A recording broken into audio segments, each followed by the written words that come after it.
Hello दोस्तों, मेरा नाम दीपक है। मैं आज वीडियो बना रहा हूँ अपने भारत के नेताओं के ऊपर, जो कि जनता को दिखावे के लिए एक दूसरे के दुश्मन होते हैं, न कि अपनी निजी जिंदगी में।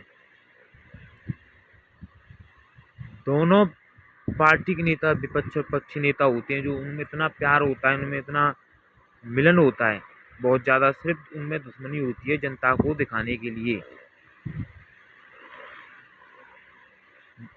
अगर मैं ये कह रहा हूँ हमारे भारत देश के नेता भ्रष्टाचार नहीं है, तो जैसे उन्होंने हमारे भारत देश के जवानों की पेंसिल काटी है, उनको पेंसिल नहीं मिल रही है, उसी तरह ही अपने रिटायर होने पर जो नेता रिटायर होते हैं, उनके रिटायर होने पर उन्हें पेंसिल दी जाती है। उनकी पेंसिल क्यों नहीं बंद हो रही? एक विधायक 4 बार विधायक हो गया, 5 बार हो गया, 6 बार विधायक हो गया, तो 6 बार की ही उसे पेंसिल मिलेगी, न कि 1 बार की। उनके लिए इतना पैसा बेफिजूल में क्यों हो रहा है? वो अपने 5 साल के कार्यालय में इतना पैसा लूट कर रख लेते हैं कि उनकी आने वाली 7 पीढ़ी बैठकर खा सकती हैं। फिर भी उनके लिए इतनी वीआईपी सुविधा होती है, उतनी वीआईपी फैसिलिटी होती हैं, वो भी एक सरकारी खजाने में से। वो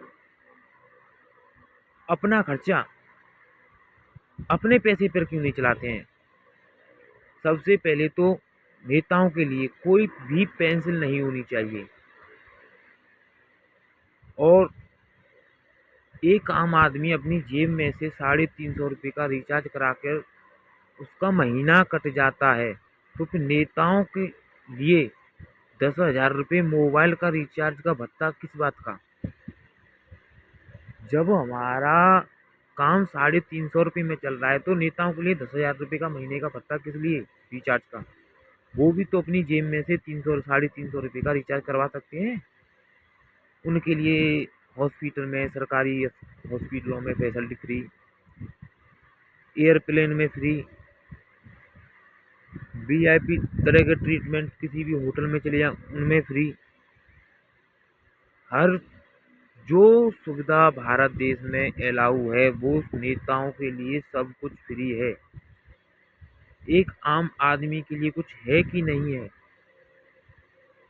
एक हमारे भारत देश के जवानों के लिए कुछ है कि नहीं है? उनकी सरकार अगर सरकार के इतना बस में हो जाए, तो वो हमारे भारत देश के जो सरकारी कर्मचारी हैं, हमारे जवान हैं, उनकी सैलरी भी कम कर देगी। उनके बस में हो तो वो तो उनमें से उनसे फ्री में काम करा लेगी। पर अपने नेताओं का खर्चा, अपने नेताओं के लिए कुछ भी कमी न हो, सबके लिए बराबर होता है। सरकारी बंगला फ्री, सरकारी सब कुछ फ्री, सब कुछ फ्री मिलता है। उनके लिए इतना इतना क्यों है? सरकारी बंगला, सरकारी गाड़ी, सरकार के ऊपर डिपेंड हो जाते हैं। जिस दिन से वो विधायक या कोई भी बन जाता है, एमपी एमएलए कुछ भी बन जाए, तो सरकार के ऊपर डिपेंड हो जाता है। उनकी पेंसिल क्यों नहीं कट रही है? अब 2026 में विधानसभा के चुनाव होने हैं। हर जो नेता है, किसी भी पद का हो, वो अपने क्षेत्र में डोलेगा, घूमेगा फिरेगा, और एक एक सदस्य से मिलेगा अपने क्षेत्र में जाकर के, एक एक सब जनता से मिलेगा, सबके पैर छुएगा, सबका सम्मान करेगा, सबके पास बैठेगा, सबसे इतना अच्छा बोलेगा कि जो कुछ है जनता ही है। फिर उनसे बोलेगा कि पिछली बार जो मुझसे गलती हुई उनके लिए मुझे माफ़ करें, और जो काम रह गया उसके लिए मुझे क्षमा करें। अब की बार मुझे मौका दें, जो काम रह रहा है मैं उसको अब की बार अपने 5 साल के कार्यालय में करवा दूंगा। अब की बार तो मुझे विजयी बना दें। और फिर वो जीत जाने के बाद फिर उस जनता को वो घास तक नहीं डालते। ऐसा क्यों है? और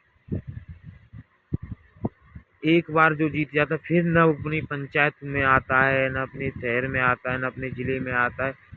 जो और न अपनी विधानसभा में आता, कुछ भी नहीं, किसी में भी नहीं है, बस अपने कार्यालय पे अपनी ऐश मौज करते हैं। कोई विदेश घूमने जा रहा है, कोई कहीं जा रहा है, कुछ कुछ, न कि अपने क्षेत्र में कार्य की तरफ ध्यान दें। मेरा जनता से बस यही अनुरोध है, मेरा अपने किसान भाइयों से यही अनुरोध है कि पिछली बार की तरह ही अपना वोट एक कचड़े के डिब्बे में मत फेंकाना। देखना, देखना, समझना, सोच समझना, और जब जाके अपने इस बहुमूल्य कीमती वोट को किसी के हक में डालना, जो हाँ एक नेता बनने के लायक हो, उसको ही इस वोट को डालना, न कि पिछली बार की तरह ही कचड़े में फेंकाना। और मेरा सरकार से यही अनुरोध है, विधायक, एमएलए, एमपी, जो कोई भी हो, उनकी सबसे पहले तो पेंशन ख़त्म की जाए। रिटायर होने के बाद उनको कोई पेंशन नहीं मिले। इस जनता इस बात पे अपनी आवाज़ उठाई, और उनको 10,000 रुपये का जो भत्ता मिलता है महीने मोबाइल रिचार्ज का, वो बंद होना चाहिए। वो इतने भी लायक नहीं है कि अपनी जेब में 350 का रिचार्ज करा लें। और जो फैसिलिटी नेताओं को मिल रही है, वही हमारे जवानों को भी मिले। हमारे जवानों को बीएसएफ वाले, सीआरपीएफ वाले जो भी हैं, उनको पेंशन मिलनी चाहिए। यह डिमांड रख कर के नेताओं के सामने रखें, जो भी तुम्हारी पंचायत में तुम्हारे पास मिलने आए तो इस बात को रखें, और तब जाके उन्हें वोट देने के लिए हामी भरें। और मेरा हमारे देश के प्रधानमंत्री और राष्ट्रपति से यही अनुरोध है कि नेताओं की पेंशन क्यों नहीं खत्म हो रही। सबसे पहले तो उनकी पेंशन क्यों खत्म होनी चाहिए। ये अपना 5 साल के कार्यालय में इतना पैसा लूट कर रख लेते हैं कि आम जनता का इतना पैसा रख लेते हैं कि उनकी आने वाली 7 पीढ़ी बैठ कर खा सके। मेरा यही अनुरोध है राष्ट्रपति और प्रधानमंत्री से, बस एक यही गुजारिश है, ये काम करें।